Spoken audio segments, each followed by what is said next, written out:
Most account managers are used to working with concrete renewal terms, things like contracts, auto renewal clauses, and timelines that give you at least a little safety net with your customer. But what happens when those protections disappear? What happens when the only thing keeping your customer is the value you deliver day in and day out? Well, most companies aren't brave enough to find out. However, my guest today, Anthony DeShazor, did it for 4 years with no auto renewals, no lock-ins, and his customers could leave at any moment. And yet, he and his team drove 110% account growth. They delivered value 3 times faster, and they mitigated millions of dollars of risk, all without a safety net. This episode is all about what account management looks like when value is the contract. Let's jump in with Anthony DeShazor. If you're an account manager, you already know this. You're the one keeping the business running. You own the client relationships, drive the revenue, and solve the tough problems for your customers. But here's the challenge. Most companies don't give account managers the training or recognition they deserve. That's what you'll get here on the Account Management Secrets podcast. I'm Alex Raymond, and after working with thousands of account managers, I know what separates the best from the rest. In this show, we cover exactly what you need to succeed, handling tough client conversations, driving renewals and upsells with confidence, and proving your value every single day. There's no fluff, no outdated sales tactics, just real practical strategies you can use right now to grow your accounts and build a successful career. If that sounds like what you've been looking for, hit subscribe and let's get into it. Hey, Anthony, great to see you. Thanks for joining me. Nice to be here. Thanks, Alex, for inviting me. Now, I came across you because of a LinkedIn post. It seems to be something I'm finding a lot of guests recently on LinkedIn, mainly when people are writing cool, interesting things that catch my attention. And I'm like, oh, I want to learn more.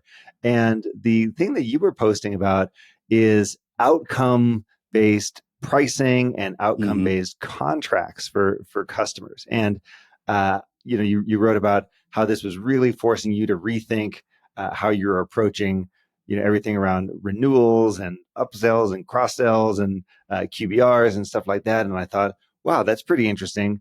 And I've had other folks on this podcast talk about the need to track customer value and outcomes and stuff like that. But I don't think we've ever really dug into what that looks like from a contracting point of view, or like what the actual mechanics of this look like. So I would love to just hear your perspective on how did you decide that this was a worthwhile thing to pursue? What were the results? Like, what made you say, oh yeah, this outcomes-based thing is where I'm going to spend some time? It was an interesting journey for me. I had left Rimini Street, being a CCO of a publicly traded company, and was looking for my next gig. And there are two things about Givelify, which is where I kind of spent 4 years in an outcome-based model. There are two things about the company that interest me. One is their mission. The whole goal of the company was to help nonprofits raise money so they can change the world.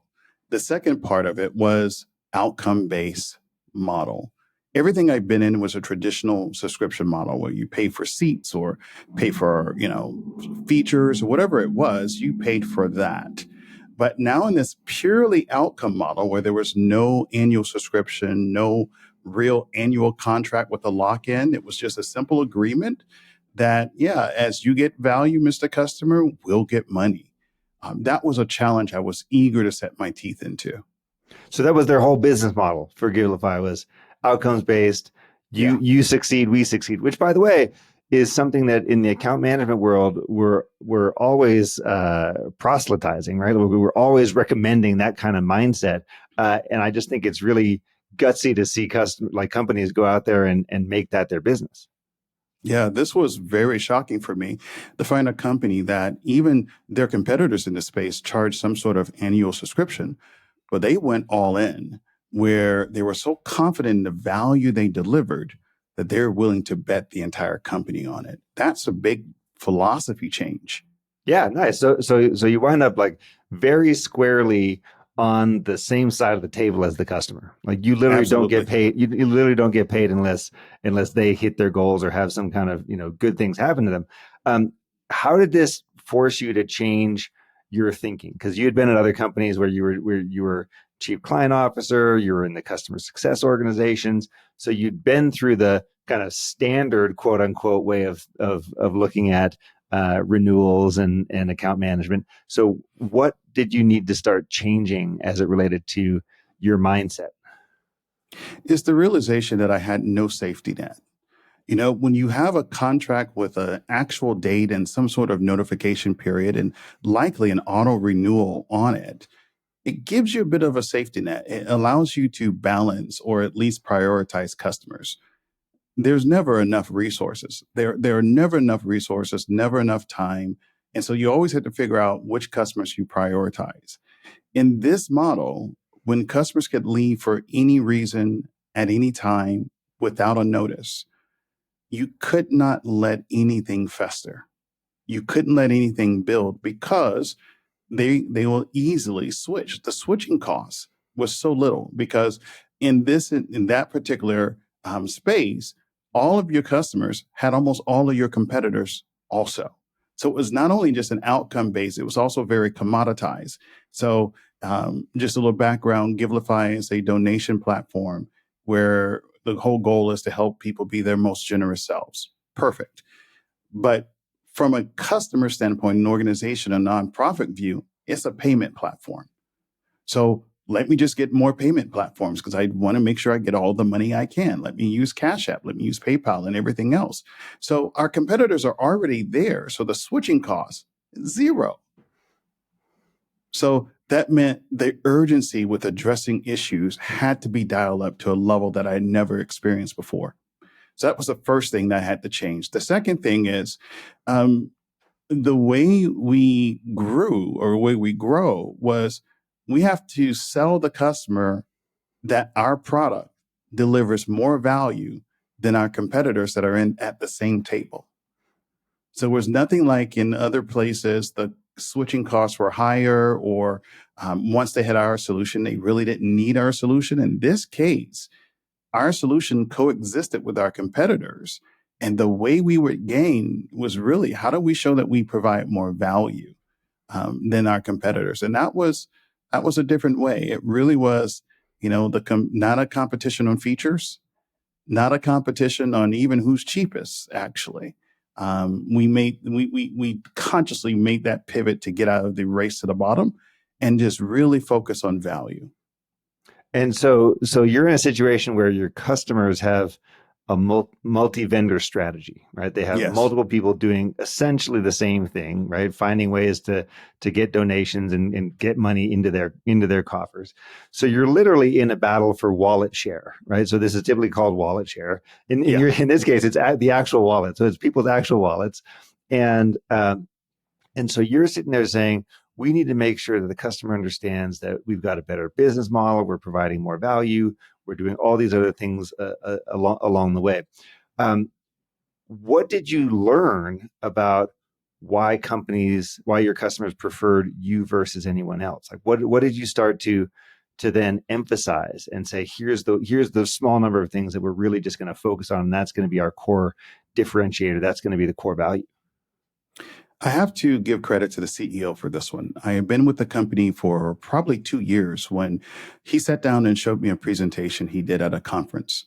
And for those 2 years, I've been struggling with exactly that question. How do I get ahead? How do I change the narrative? Because when we had retention battles, it often was at the last moment. The customer had already decided to leave, and we had to go in and try to rescue them. And most of the reasons why they were leaving was they thought they can get a better deal in terms of cost per transaction or cost per donation from another vendor. And so it was always this race to the bottom, and I needed to get out of that conversation. In this presentation, the CEO went back to his originally founding, the original reason why he founded the company. And he painted this arc of his idea to what was eventually delivered. And he shifted from processing donations to helping the donors be the best version of themselves, as we would call it. And when I was there at the company, be the most generous version of themselves. That resonated because when we're talking to the nonprofits, particularly those with a religious background, these ministries, these churches, that was their higher goal. That's what they wanted to do anyway, is somehow get people, their members, their listeners, their parishioners to be the most generous or faithful versions of themselves. Once the CEO laid that out, I made a pivot in the conversation. It was the second time that I had to realize that allowing customers to define value is a big mistake. You have to define it.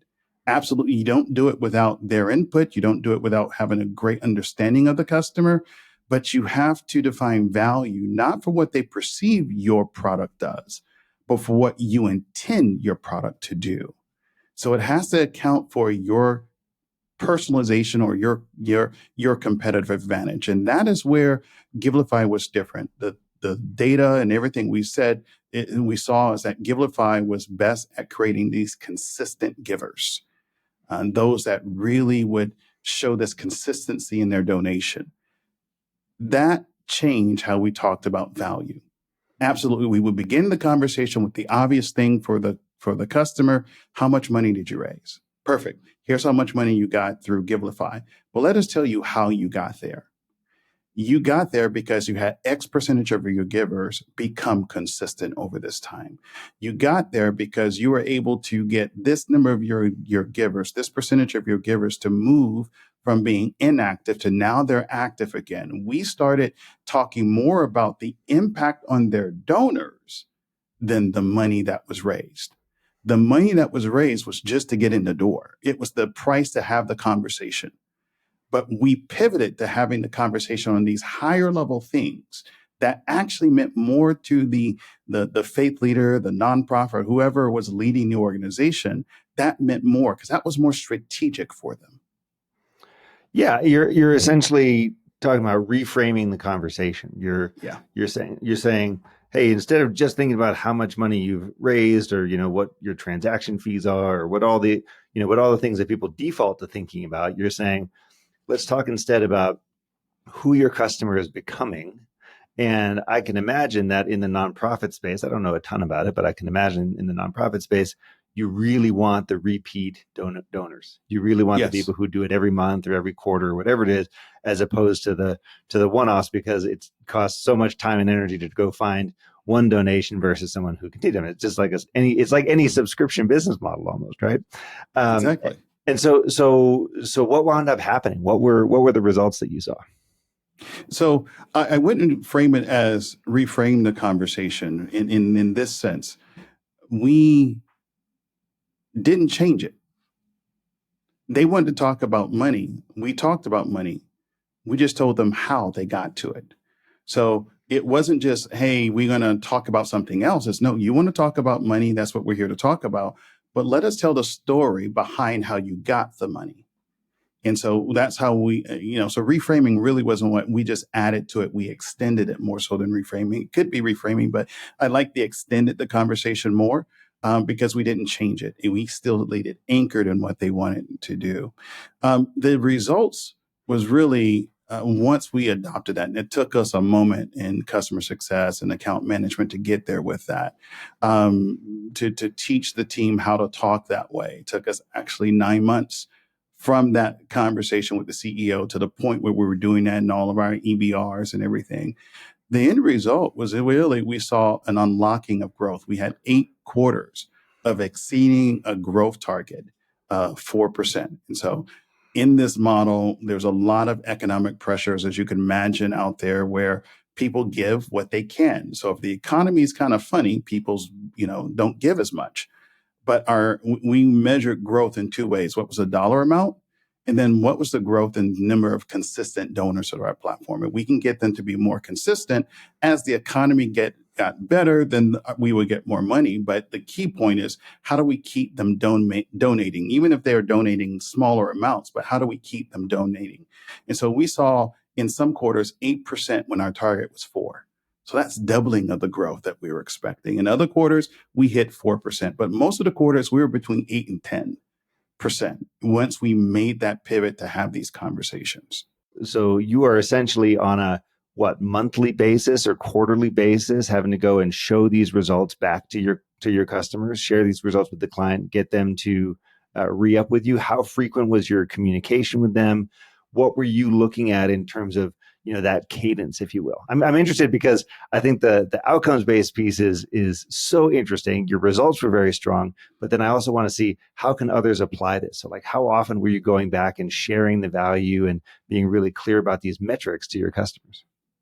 So we took, because we had 70,000 organizations we were serving, there's no way we can do it individually. And so we took a always on digital approach where it was in the product, communicated that way. When you logged in, when the organizations logged in, it's the first thing they saw. I don't care if you're going into the accounting side of our product, the first thing you saw was the value statement, essentially. Hey, here's how much money you raise. Here's what percentage of your donating population is consistent. Here's what percentage is not. We presented that value on the first page. The second thing we added is make sure that all of our marketing collateral to existing customers also communicated some element of the value. This is where having a great data science team and a great framework with marketing where you can personalize the conversation, where every single customer who received these emails got exactly their statement of value.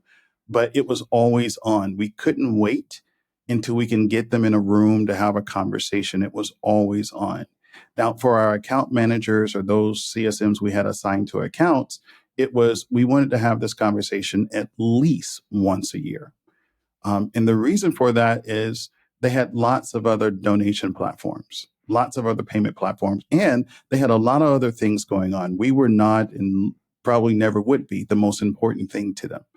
And so we struggled initially in the first 2 years of getting EBRs with our customers because they just didn't see the value in it pretty much. We went back to the same 13 to 14 customers because of OKR reasons and keep having OKRs or having EBRs with them. But once we shifted to start positioning with our customers, hey, we're just asking you for 2 hours a year. So we changed. Your commitment or what we're asking of you is only 2 hours a year. And so we would spend it as in depending on the customer, either in a guilt way or a positive way, kind of ROI way, depending on how they responded. The ROI way of saying it is like, hey, for 2 hours, an investment of 2 hours of your time, we can make sure or help to make sure you hit your financial goals for the year, your fundraising goals a year. All we're asking is 2 hours of your time. For those where we've gotten some resistance, we may go back to the more guilt way.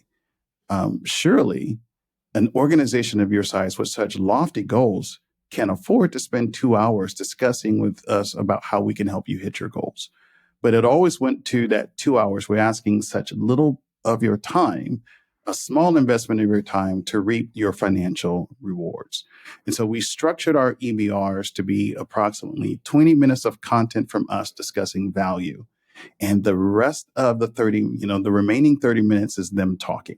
So we want to make sure we did not consume the entire meeting. We want to have less than half and let them talk the other half. Once we took that approach and really doubled down on the value, we start seeing our customers asking for EBRs more than once a year. We actually start having people want to have these quarterly because they saw the value and the way we structure them is, we led with value, past value. Here's what we've delivered.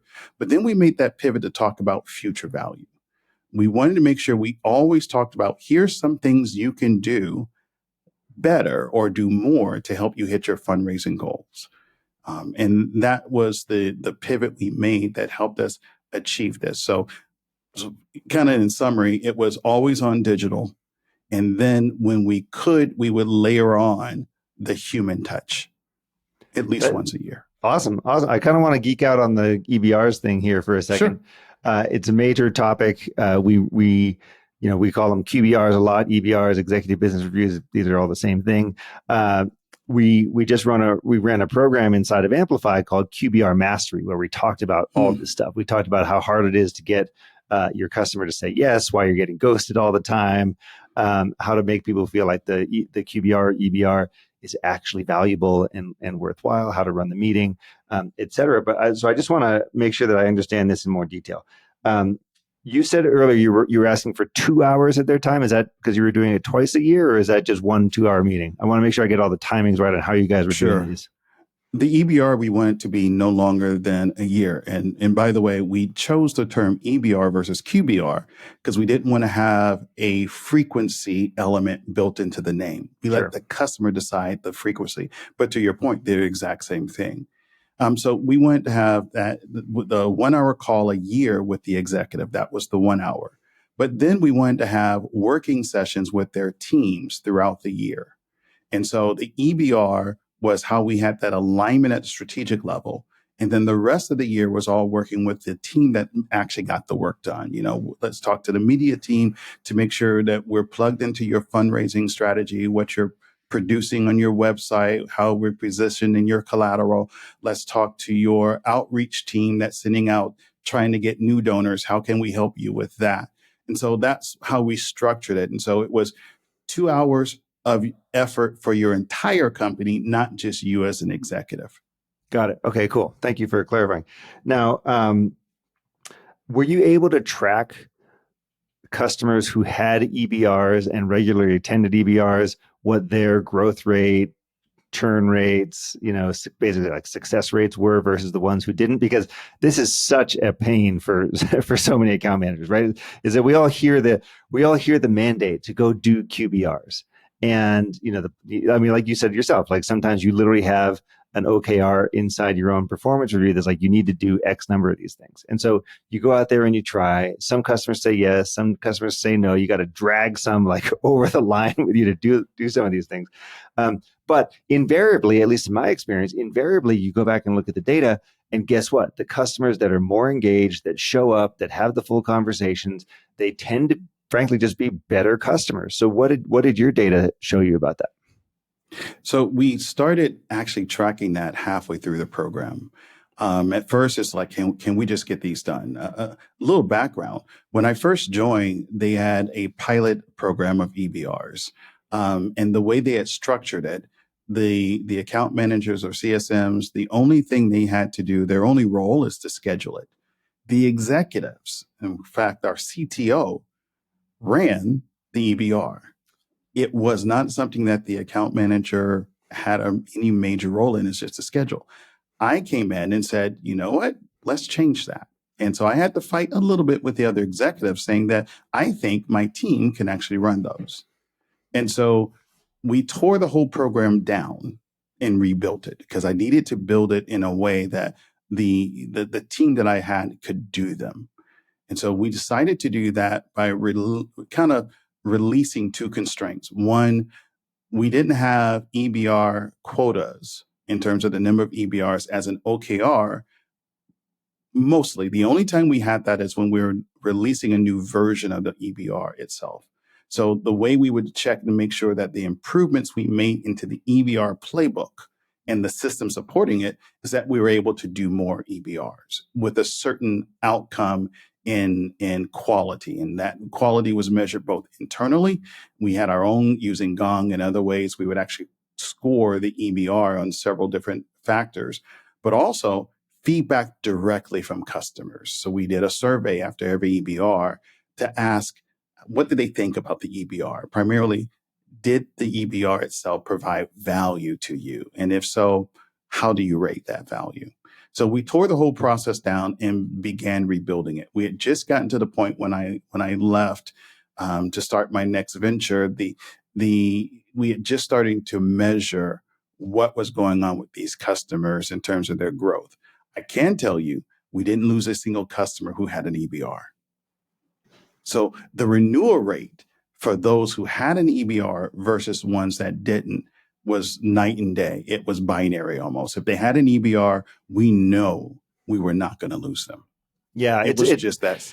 It's a little bit recursive. It's a little bit recursive because it's like, well, the customers who show up are the ones who are more engaged and they're the ones who stick with us and buy more. Okay, that's all fine and true. But I think the meta lesson here for anyone who's listening is if you're having trouble getting your customer to your EBRs or QBRs, that in itself is a massive warning sign. And so take that as data and then figure out how can you go do something about it. So if you offer a QBR to a customer, it doesn't get scheduled, you get ghosted or it keeps getting pushed off. That's a warning sign. That is a warning sign. Go do something about it, right? That's a warning sign. I mean, you're right. The data is always going to show some sort of survivor's bias there. It's like, hey, these ones that showed up, they showed up because they probably really like your product.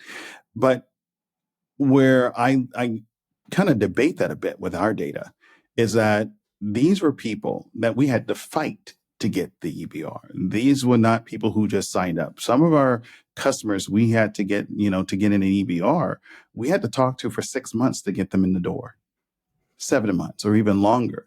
And so to your point, the fact that they weren't showing up was a red flag. And we had to do a lot of work to get them to show up, show the value, really sell the value of not just the EBR itself, but of the company to get their attention. So the work to getting the EBR sometimes is better than the EBR itself. Because you're addressing all the obstacles, all the objections they may have, that by itself, by addressing those objections, you're strengthening the relationship. And since we took a value approach to it, we're helping them see the value of the overall product to the point where they were willing to come to the EBR. And so the process of getting them to the EBR can address a lot of issues, sometimes more than the EBR itself. Right. Yeah. No, I totally get that. I think that's the right approach.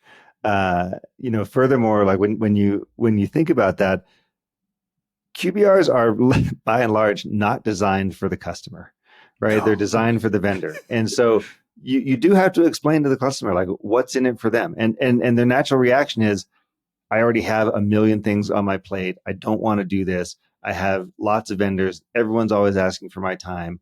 Why is this going to be useful for me? And unless you're crystal clear on why they should be scheduling this, why they should be taking time out of their busy week to spend time with you on this stuff, they're not going to do it. And so a lot of it actually is, as you get more fluent as an account manager, like fluent in the language of business and really explaining this stuff to your client and really communicating it well, as you become more mature, as you become more of a peer and less of a like one down vendor to them, then your chances of having a QBR are going to increase, and therefore you get all the benefits for that. I want to change topics a little bit, Anthony. I want to talk about one of the things that I heard you mention before, which is, one of the big challenges that any type of leader in the account management space or customer success space has is basically being very intentional about controlling communications to customers. And I've seen this on both sides. I've seen this, helping teams with their strategy for customer communication. I've also seen this as a consumer of lots of software and lots of different products over time. It's very easy to just get bombarded with, oh, hey, I'm Julie from marketing and I want to talk to you about this, and I'm Sam from onboarding and I want to talk to you about that. And then someone shows up and they claim to be my CSM, or someone else shows up and claims to be my account manager. And then occasionally you get some like random executive popping in who wants to talk about something. And it can be very frustrating, very overwhelming, kind of confusing about like, well, who am I supposed to be talking to? And do I really need to do all this stuff?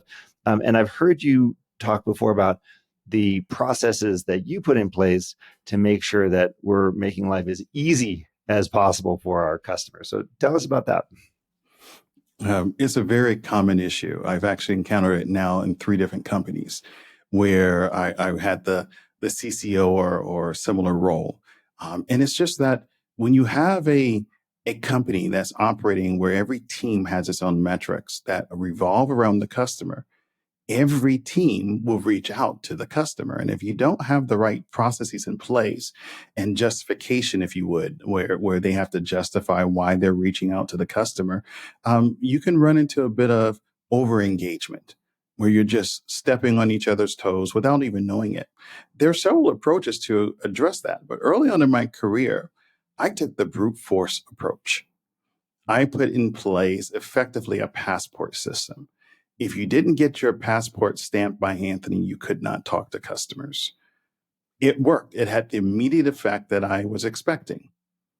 Our number of engagements with customers dropped in terms of the number of people interacting with them. We had clear lines of communication where my team understood what was happening with the customer. We didn't have backroom conversations or side conversations, but it had an unintended consequence.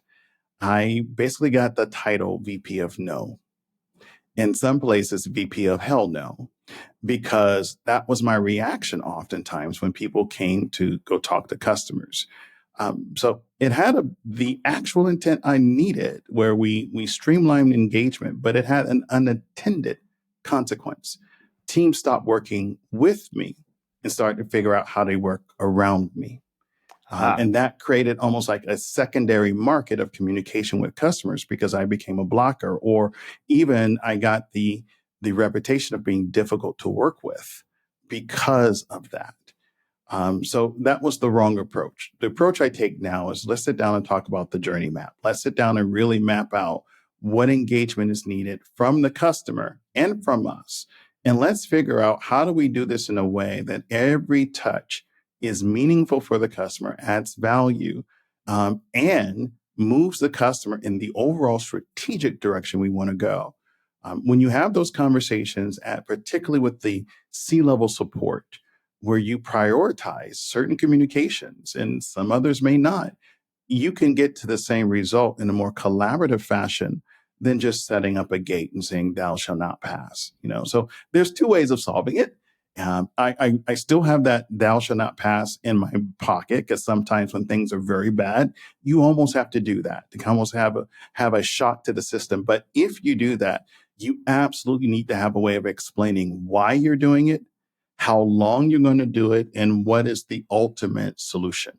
And so that's what I didn't do. I really just slammed the gate shut without real communication and collaboration with my teammates at the executive level. So that was a learning for me. Yeah. I can imagine. And I've got a couple sort of questions, comments around this one. The first one is, I'd imagine when you start then to map out all these communications, all the requests on your customer's time, and you do that against some version of a journey map. By the way, most companies don't have anything that resembles an actual customer journey map. And if they do, it's more like what we think the journey map should be as opposed to what actually is for the customer. But I can assume, therefore, that when you're doing this, you're learning, boy, we're making a lot of requests on the customer here that are not necessarily all in alignment around one coherent strategy. It's more like everyone's picking and choosing whatever their KPI is. We've got marketing who wants the case studies, someone who wants product feedback, someone who wants to talk about the roadmap or whatever it is. And you start to realize, boy, we're really bombarding our customers with stuff. The second thing I'm curious about is, like, how do you then lay down the law, including the CEO, like your boss, for example? Because CEOs are notorious at, oh, I'm gonna be in Tampa next week. I'm having lunch with such and such customer. Like, get me up to speed, right? And you're like, what? I didn't know any of this was happening, right? And so how do you make sure that you actually get compliance out of everybody?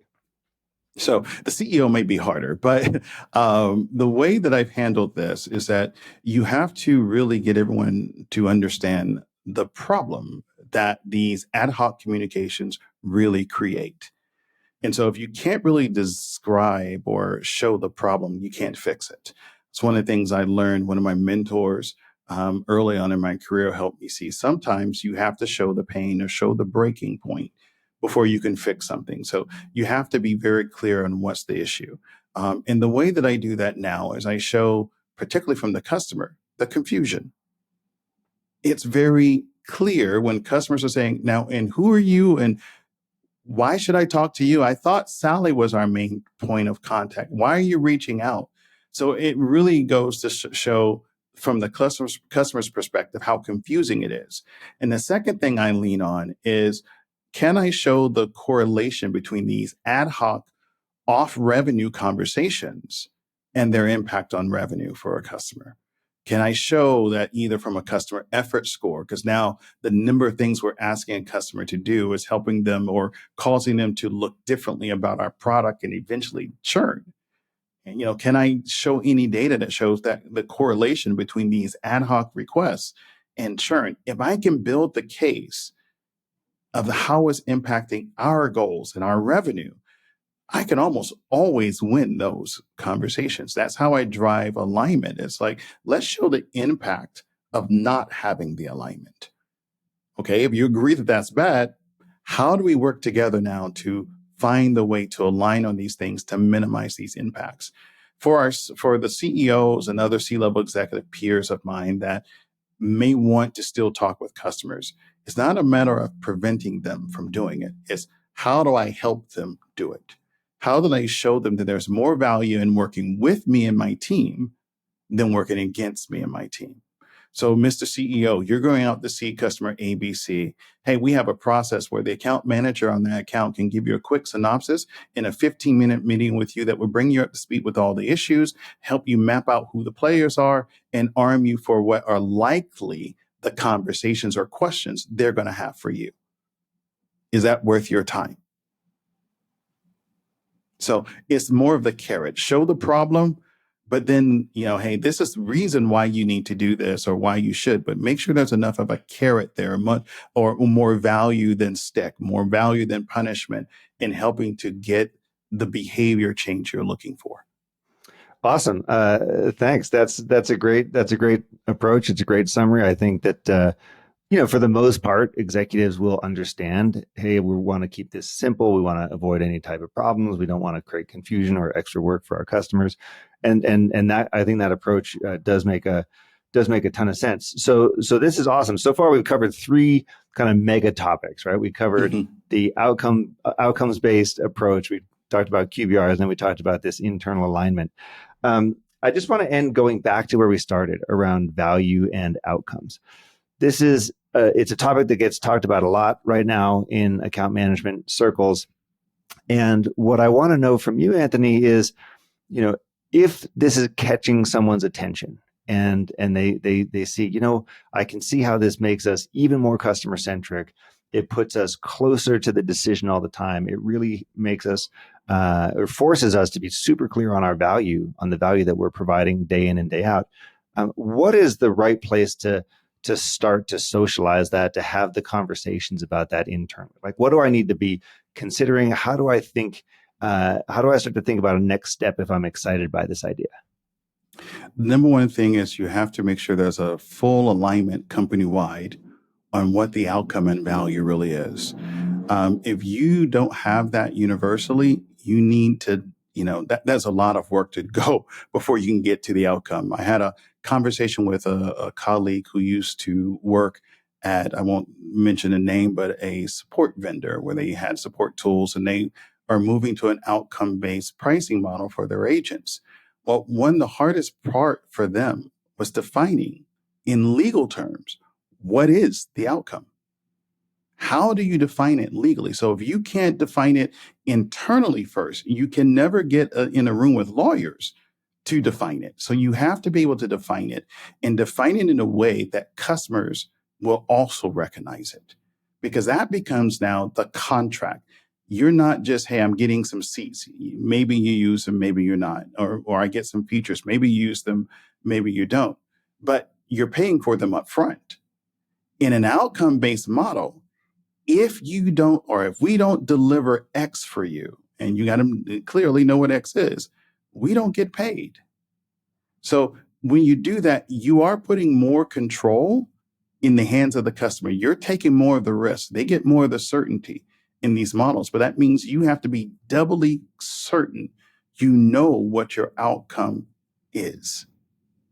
So that's where I would start. And for me, that begins going back to the job to be done. What problems does your solution actually solve? Are we crystal clear on that? And then secondarily, how do customers know, or how would they know that we've solved that problem? That's the beginning of your outcome definition. Awesome. And that is no small amount of work. That's right? a lot of work. That's a lot of work, but it's very important that you go into this and that you have clarity on how you're going to approach this stuff. So my takeaway from this is the value-based outcome model does work. Yes. But it only works if you have total clarity on what you're doing, why, and how you're going to track this stuff. You don't approach this casually. You have to be very, very intentional about it. Very intentional because, as I shared, the only way this works is value has to be, or the outcome has to be very clear. It can't be something that you come back and negotiate afterwards. It has to be very clear up front, and it has to be something that you're consistently communicating. You can imagine that if you wait until the end of the year to say, hey, by the way, we're sending you an invoice because we delivered this amount of value all year, you're going to have some serious conversations with people saying, hey, this one you didn't really deliver it, and that one you didn't deliver. So you have to have this strategy of an always on value or outcome communication. Once you have it defined, you got to figure out how do you communicate it always. Fantastic. Well, Anthony DeShazor, thank you so much for being here. Congrats on the launch, by the way, of Protia Revenue Systems. Really excited to see that come to life. Lots of exciting things ahead for you, and it was a real pleasure to have you here and to dig into this. Thanks so much. Thank you. Great conversation.